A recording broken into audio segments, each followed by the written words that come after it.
Greetings, Commanders, and welcome back to the Deep Space Carrier series here at Elite Dangerous. Last few episodes haven't really been going that well. I mean, we found a couple of little things, like an ammonia world and an Earth-like world in this last episode, but as far as exobiology goes, we haven't really found too much. We are continuing to do discovery-related activities, specifically exobiology, nearby our fleet carrier, which is on its way to Colonia. I forgot to mention that in the last episode. I'm trying to make sure I remember to bring that up every time at the beginning of the episode so that everybody can kind of keep track of our progress. But at the same time, the fleet carrier only moves once a week, so I don't know that I need to bring that up every time.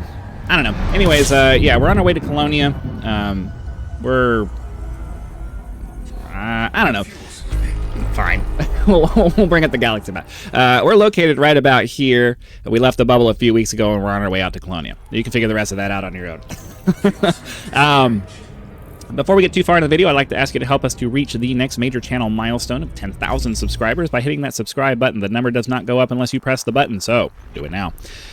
Hit the like button to spread the video out to more people, and then when you're done watching this video, you can head over to the channel and check out the more than 1,600 videos, gaming videos on the channel. I play a bunch of different stuff, and everything is organized in a nice, neat little playlist to make it easy for you to find whatever it is you're looking for. So, all that said, let's get back to the video. In the last video, we were talking about, what were we talking about? I don't know.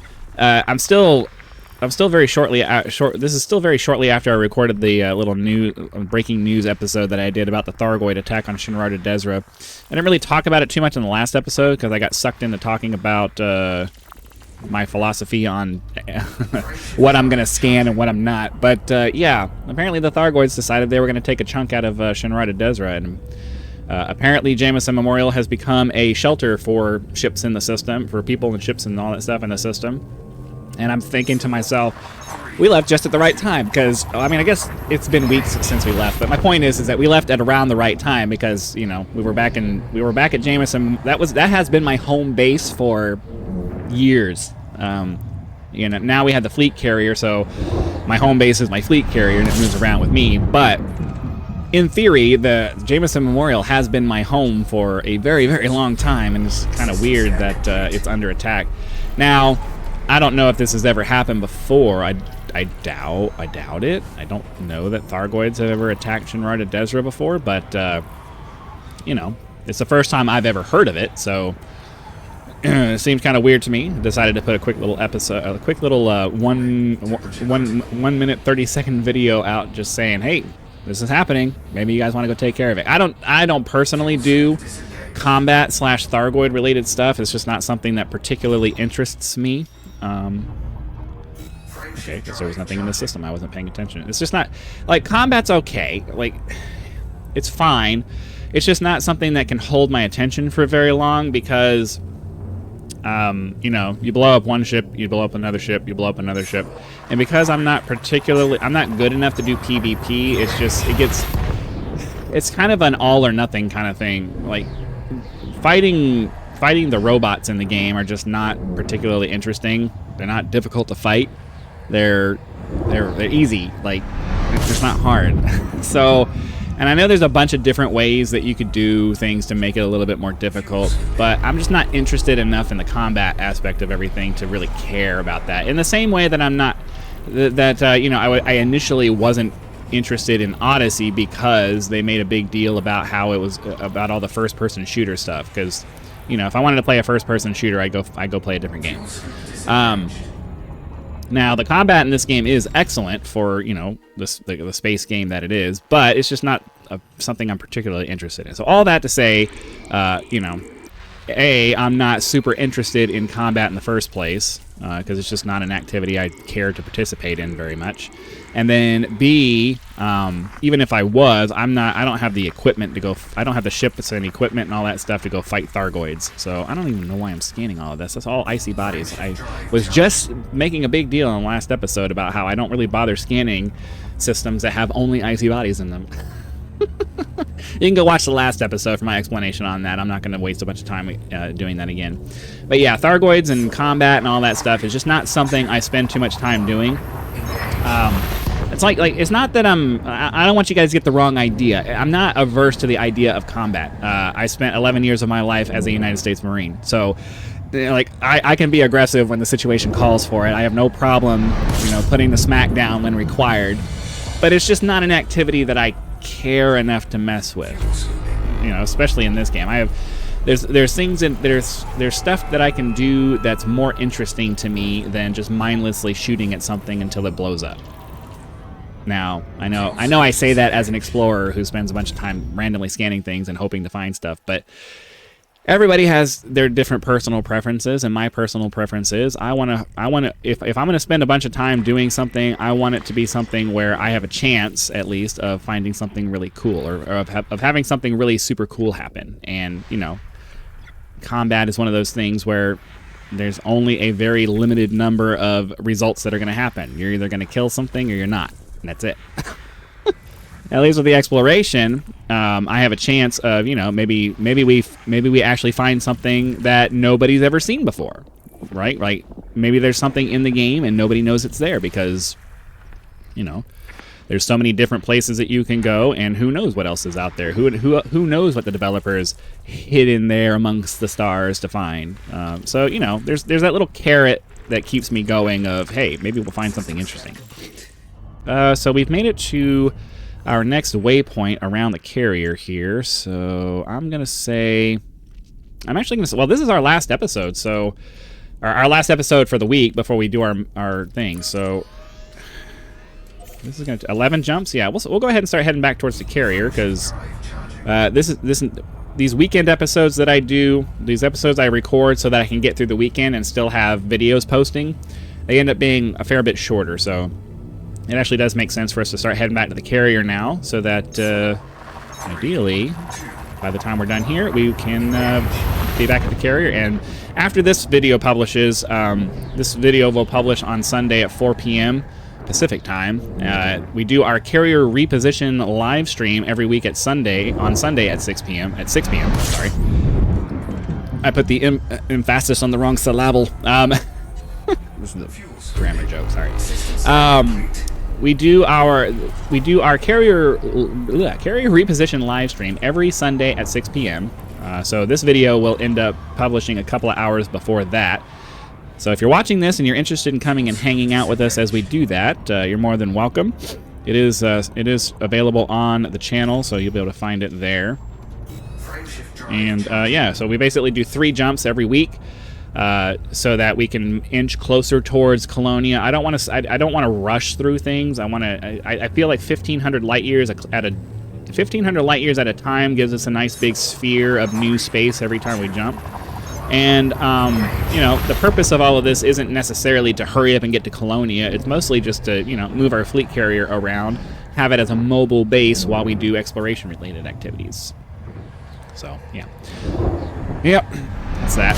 And then I also, it's not something that we have, it's not even something that's even started getting done, but I am trying to bring it up every episode so that hopefully I can find some people who are motivated and want to try to help me get this going. But I have this idea for a Galactic racing league where, you know, we find a bunch of people who are interested in racing, and they come station themselves on my carrier or one of the carriers that are following. I actually do have a couple of people that are following along with their carriers because they decided to come along for the trip.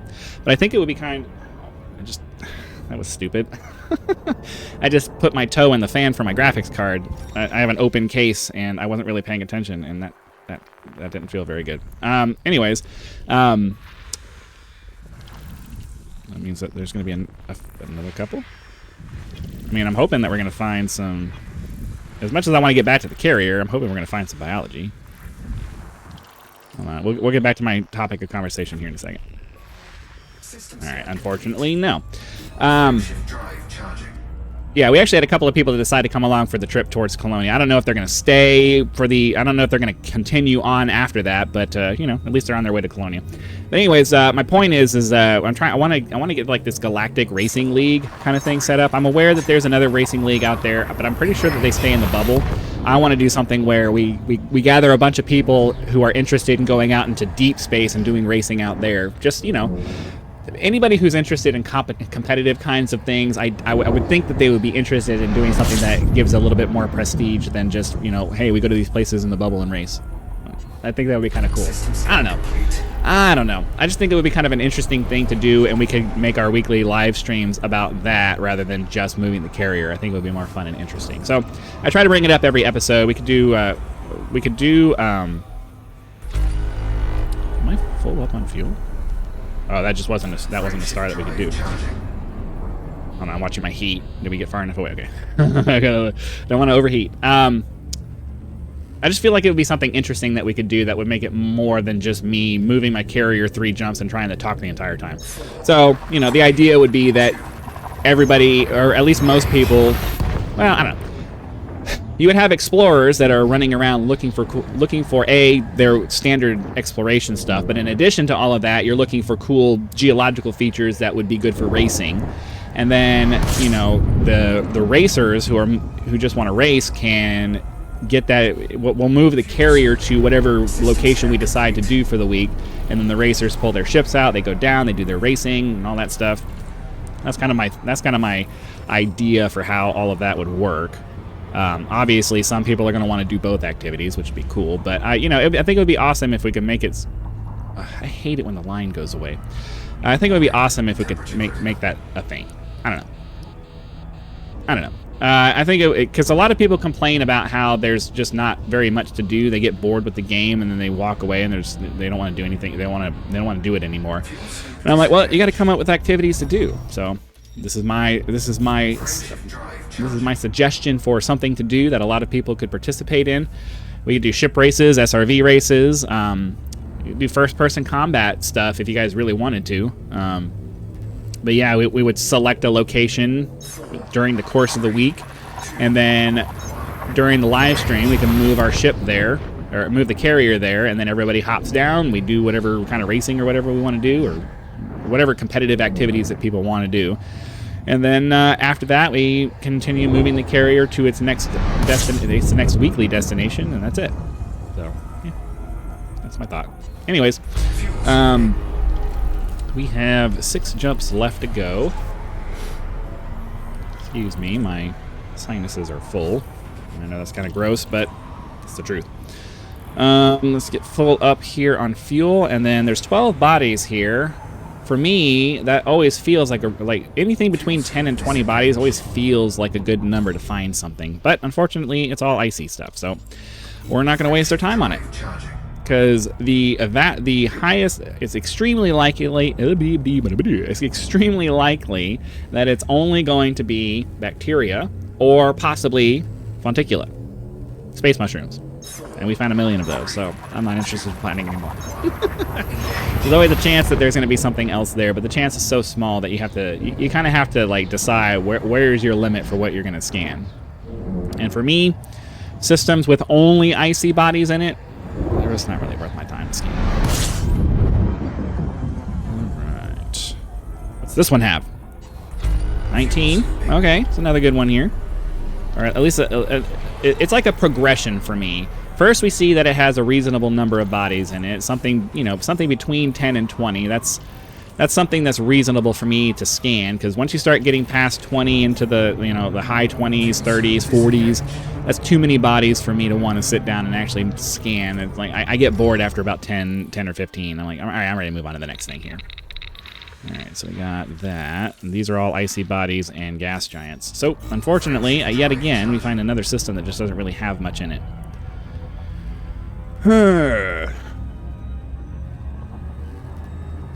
Class M Red Dwarf Star is next. I believe our star here in the Sol system is a Red Dwarf Star. So, whenever you see that, I have to imagine that's a good possibility that we're going to actually find some cool stuff. I don't know that for sure, but we'll see. At the very least, we'll be able to scoop it. So that's good. Worst comes to worst, we don't find anything. We get back to the carrier, we sell off our stuff, and then find out how much money we made this week. We're down to 4 jumps at this point.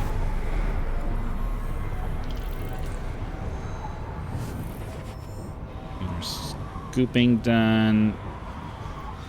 Oh, come on. I have to say, I'm really glad that I never took this ship out into the black. The fuel scoop on this thing is just, it's so slow. It's so slow. Because I'm used to the Phantom where where I can basically just I can, if I plan the straight line through the outside of the star, like you know how you can have a circle and then there's an optimal path that you can fly to do a straight line to just kind of go in one direction. I don't have to do any orbiting in the Phantom unless I've had to do several jumps without being able to refuel. The fuel scoop on that thing scoops so much fuel compared to how much fuel I use in that thing, that like I could just set my course like this, and then I could take my hand off the stick and just let it go, and by the time I'm at the other side, my tank is full. But with this one, we have to do a bunch of orbiting to stay in here long enough. Now it's good that the heat on this isn't bad. Like you can stay in there for a relatively extended period of time and get yourself nice and full on fuel.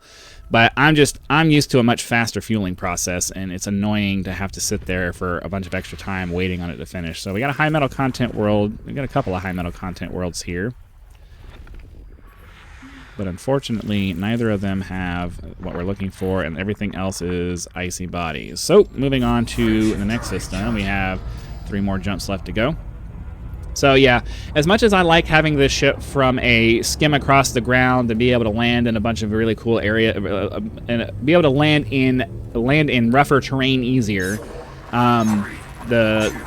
everything has its drawbacks. So you have more maneuverability and a smaller footprint, but the scooping part is kind of sucky, so it is what it is. And it was kind of interesting because we were flying the Mamba last week, and that thing filled up on fuel before I even got halfway through. So it's kind of a jarring experience to go from, hey, oh, we would have been full right now in the Mamba, versus, you know, now look at all this orbiting we're having to do to get back to full tank. I mean, I guess I don't really need to worry about the full tank. We're like 1 or 2 jumps. We're 2 jumps away. I'm spending a lot more time on fueling now than I really need to, because we're close enough. Oh, high metal content biological.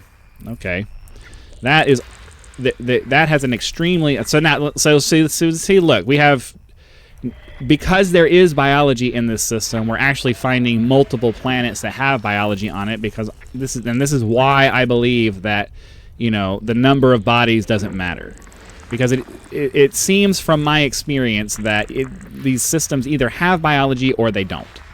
And if they have biology, they're going to have biology, and they'll be spread out however they're spread out. And if they don't, then you're wasting your time scanning 50 bodies because you think that you're going to have a higher chance of finding something. Because we went through all of these systems and none of them had anything on it, but then we find something that has biology, and then a bunch of planets have it on it. So like, this is why I keep responding to people who say comments about, you know, you should scan everything because you never know what you're going to find. It's like, that's what I'm saying. This is what I'm talking about. We didn't find anything for system after system after system, and then now all of a sudden we have a bunch of planets that have biology on it. So, yeah, that's all I'm trying to say. And realistically, you know, the ones that have 40, 50 some odd bodies in it, a lot of times the biology ends up being on a star that's like farther away. And you know, we have the Super Cruise Overdrive now, but before we didn't have that, so doing, you know, 20, 30,000 light seconds to get somewhere just wasn't feasible. And even now, you know, that's still, you know, do you really want to spend the time doing that? I don't know. But we're going to go head over here since, oh crap, that's what I'm saying. All right, I'm going to collect my thoughts here, and because I generally tend to go down a very negative path when this happens, because it irritates me when I space out for a half a second at the exact wrong time, and then I get punished for it. But yeah, we'll center ourselves back in on just focusing on getting this done. Because what I'd like to do is get down here as quickly as possible, find the Stratum Tectonicus, ideally. If it says Stratum, then we'll go down. If it doesn't say Stratum, we'll probably just go back to the carrier. The last time I came across a high metal content planet with just 2 biologies, it actually ended up being Tussock. So now I'm not super confident. I mean, I'm still pretty confident that this is going to be Stratum Tectonicus, but I'm not overly confident anymore, because now I've actually come across a sample where it's not the norm of what I normally find on a high metal content planet with two biological sources. So we'll see. I'm hoping that this is going to say Stratum. I'm hoping that this is going to be a first footfall situation. Because that'll be another 90 million credits that we're going to make off of this. All right, we have bacterium and stratum. Oh, yeah. All right. And then, again, I don't really... Somebody mentioned that you can find out whether it had first footfall or not, but I don't really know how to do that. I don't remember where you go to look for that. So, in one of the previous episodes, I think yesterday, I looked at the system map, and then I looked at the full spectrum system scanner, and I looked at the little menu over here. I don't remember how to find out whether... Because I know it'll tell you, oh, this was scanned by this person, or this had first footfall by that person, but I don't remember where you find that. So, you know, it doesn't really matter. We're going to get down to the surface as quickly as we can. We're going to grab our samples as quickly as we can, and then hopefully we get the first footfall, and we're able to make ourselves another 90 million credits, because that would be pretty sweet. Alright. Trying to angle this in a way that allows me to... The problem is that I'd love to be able to just go straight down to the surface, but if you approach too quickly, you end up slamming into the atmosphere, and then you have to waste a bunch of time boosting down to the surface, so you gotta be super careful about how you approach. And you'll notice that when I start doing these things, I have to start talking a little bit less, because there's these moments in the process where if you lose your focus and you don't pay attention, you end up wasting a lot of time, because there's a lot of punishing effects in this game. All right, let's get down to the surface. Get our landing gear down. Make sure my throttle's off. Okay. Landing gear deployed. And ideally, this should be Stratum Tectonicus down here. Just gonna get down far enough for them to start loading. Oh, the bacteria here is easy to find. So, yep, Stratum Tectonicus. So now we just have to find out, did we get first footfall? I literally this morning got the bill for my weekly carrier upkeep. So if we find if we get first footfall here, I'm gonna be like, ooh, because that'll be a nice, because it always, even though you have the money to pay for things, yes, we just made 90 million credits. Even though you have plenty of money to pay for things, anytime a big bill comes in like that, you're like, oh, I really don't want to pay that. But then you come across something that, you know, more than pays for it in almost the same breath, and it's like, all right, that's not something. I mean, I have over 1 billion credits in my carrier bank account, so it's not like I'm worried about the payments. It's just, you know, people with money have money because they behave as if they don't have any money. So that's kind of the mentality that you have to have. You always have to have that. Like, people talk about abundance mentality, and it's like, no, you end up wasting money when you have that. When you think that way, you have to always assume that your money's going to go, that you're going to run out of money, and you gotta. That's why rich people stay rich. Like it's the lottery winners and all that kind of stuff. Who, you know, they get rich and then they're broke after a few years. It's because they're like, oh, I have all this money. I can do all this, I can do this, and I can do that, and I can do this, and I can do that. And it's like, no, you're going to spend all your money, and then you're not going to have anything. You need to keep that money and put it into something that, you know, makes you more money. And you have to always assume that your money is going to go away. So don't go buy that, you know, $1 million mansion that's going to cost you, you know, crazy amounts of money every year. Don't go buy that $300,000-$400,000 car that's going to, you know, kill you in insurance costs and everything over the course of the years and all that stuff. Like, don't do that. Don't do that. So I try to I don't want to say it. I know it is a scarcity mentality, but at the same time, it's more of a practical, hey, you know, we have all this money, but if I don't stay on top of it, that money will eventually run out. So we need to behave as if we don't have the money. I don't know. All right, so since we got that Stratum Tectonicus, and how many jumps do we have left? We have 2 jumps left. I'm just going to blow through the next one and get ourselves to the carrier so that we can get cashed out. And so we can get cashed out. Are we high enough that we're going to be able to... Oh, sweet. Oh, hold on. Next system. Oh, okay, sweet. Yeah, we're going to be able to go ahead and just jump from the atmosphere. I like it when that happens. Don't have to waste a bunch of time trying to exit the planet and doing all that crap. Just go straight towards the next thing. So yeah, let's hurry up and get back to the carrier. We'll cash out at the thing, and then ideally by the time you're done watching this, we'll be ready to start our carrier live stream in an hour or so. Assuming you're watching this right when this video publishes. Obviously, if you came across this video well after the publishing date for it, I don't know what to tell you. I'm not even going to bother doing the fuel scooping part.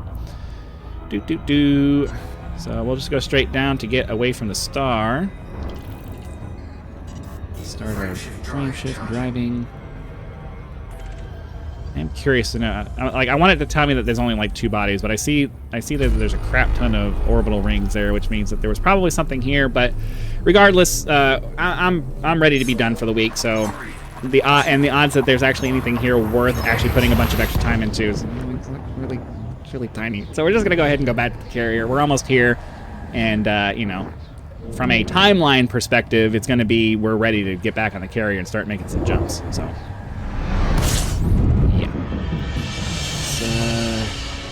So it's 603 light seconds away. Try to do that. We need to get to, what, 60C? Oh, too far. Crap. That's fine. We might be able to recover that.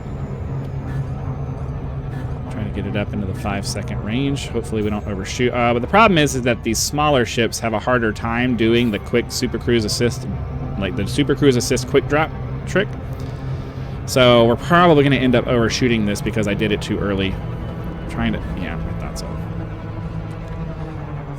It used to be that you could reliably set it to 5 seconds and it would drop you, but I have a feeling that they probably put a change into the programming to make it a little bit less reliable. Like bigger ships have a higher chance of making that work. Smaller ships, I've found, have a much harder time of making it work. Because I used to be able to just bump it up to 5 seconds immediately, and then it would insta-drop me like right away as soon as we got within range. But then at some point, I came back and it was much harder to do it in the smaller ships. The bigger ships are able to do it relatively easily, but the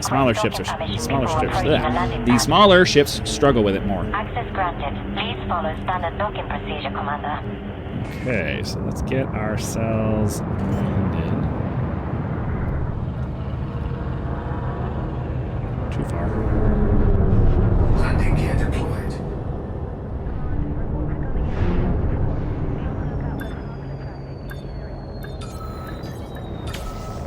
Alright. Refuel, repair, and then as soon as disembark is available, we will disembark. There we go.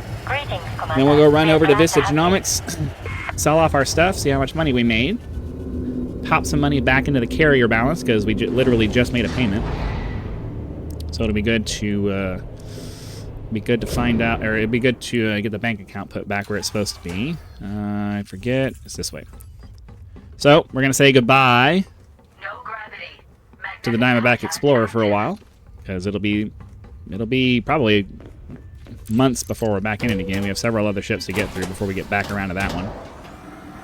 I don't know what we did. So we started out with the Phantom, which is my primary explorer. Then we did the Courier, and then I think we did the Mamba. We just did the Diamondback, so now we got to pick something else.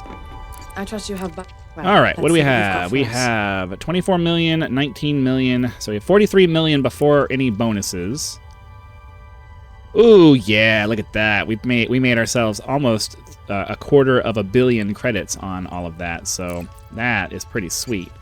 Vista thanks you. Okay. Oh, I'm sorry. We need to go back into the ship over here to sell off our cartographic data, so unfortunately we have to run back to do that. But anyways, I'm going to go ahead and start closing the episode out because we're almost at the 30-minute mark.